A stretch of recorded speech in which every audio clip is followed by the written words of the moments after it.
Bonjour à tous et à tous, je vais aujourd'hui vous parler de Au Canada, réalisé par Paul Schrader, adapté du livre roman du même nom, écrit par Russell Banks. Alors, de quoi ça discute, de quoi ça parle? Ça parle d'un documentariste hyper célèbre et tout au Canada. Et donc le mec il est en fin de vie et t'as un de ses anciens élèves qui va venir faire un documentaire sur lui parce qu'il va, pour une fois, raconter sa vie, raconter qui il a été par le passé, aux côtés de sa femme actuelle. Et donc voilà, on va parcourir un peu son passé, donc sa version jeune, interprétée justement par Jacob Elordi. Et voilà, c'est un film sur le temps qui passe, et voilà, j'en dis pas plus.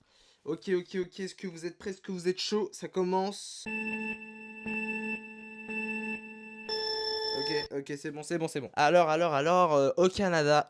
Alors, je vous dis d'où je parle. Le film, j'ai eu la chance de le voir en avant-première il y a quand même longtemps, il y a peut-être 6 mois, au moment du Festival de Cannes à peu près. Ce qui fait que je parviens pas à mobiliser des souvenirs très précis sur le film. Mais voilà, je l'ai vu. On va en parler. Alors, je préfère vous le dire d'entrée de jeu, j'ai pas kiffé de ouf. Et justement, en fait, les gens autour de moi, tout le monde en fait a l'air d'être très dithyrambique sur le film. Ce qui fait que j'ai l'impression d'être vraiment passé à côté de quelque chose et ça me rend un peu triste. Je pense pas le revoir parce que j'ai un peu la flemme, mais quand même, je suis un peu triste d'être passé à côté. Le film, ça va être voilà, des va-et-vient entre voilà, le présent, le passé, les bim bam boum, voilà. À mon sens, le problème du film, c'est vraiment que c'est ultra décousu. Même émotionnellement, voilà. Jusque même l'émotion, c'est décousu, je trouve. Décousu dans le sens où tous les passages au présent ne se mélangent pas correctement et ne forment pas un tout suffisamment homogène avec tous les passages de flashback. Moi, je trouve que les passages de flashback, ils sont vraiment bien, quoi. Et c'est pour ça, c'est la raison pour laquelle je déteste pas le film non plus, c'est que tous les passages de flashback avec Jacob Elordi, voilà, en noir et blanc, changent de ratio, changent de format. Tous les passages au présent sont, je crois, en 4 tiers, donc le format carré. Et dès qu'on passe au passé et tout, voilà, on sent qu'il y a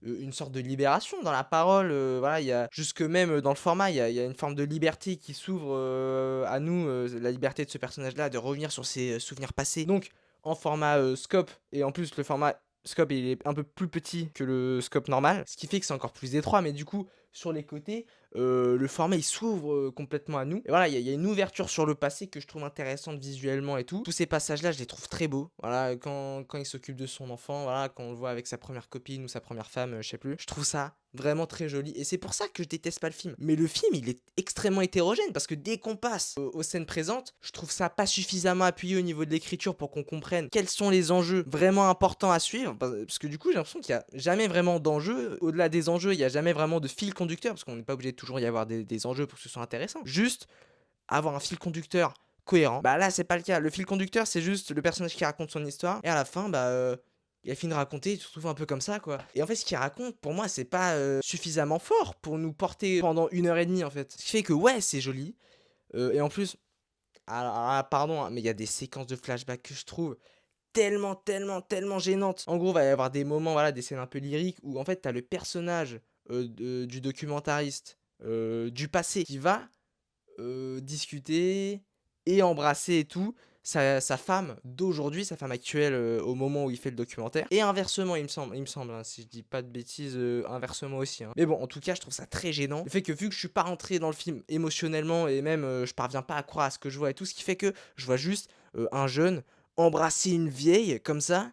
Je trouve ça hyper gênant. Et ouais, je parviens pas à rentrer dedans, je suis pas sensible à ce que me propose le film. Parce que j'aime bien cette histoire-là de revenir sur son passé, voilà, et même de le faire en valeur de cinéma. C'est-à-dire qu'il le fait dans un cadre, dans un dispositif d'un tournage et tout. Donc voilà, c'est un dispositif qui est différent que juste raconter une histoire à un autre personnage, comme on a pu le voir dans d'autres films. Bon voilà, de toute façon, j'avais fini pour une fois. Encore une fois que je finis à temps. Voilà, là j'ai vraiment fini. En vrai, j'ai plus rien à dire. Je trouve que voilà, la musique est sympa. J'en ai un bon souvenir.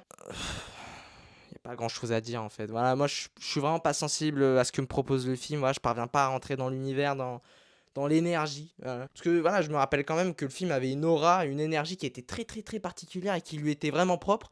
Ce qui fait que voilà, peut-être que c'est ça qui a pu séduire les gens et je suis vraiment très content pour ceux qui ont apprécié. Mais voilà, moi j'ai beaucoup de mal. Et ouais, je me rappelle de pas du tout avoir passé un bon moment, malgré les qualités qui sont, à mon sens, des qualités qui valent le coup, en fait. Donc voilà mon avis. Je suis très mitigé sur Au Canada, mais de toute façon, je vous invite à y aller pour vous faire votre propre avis sur la question. Et on se dit à la prochaine pour un prochain film. À bientôt.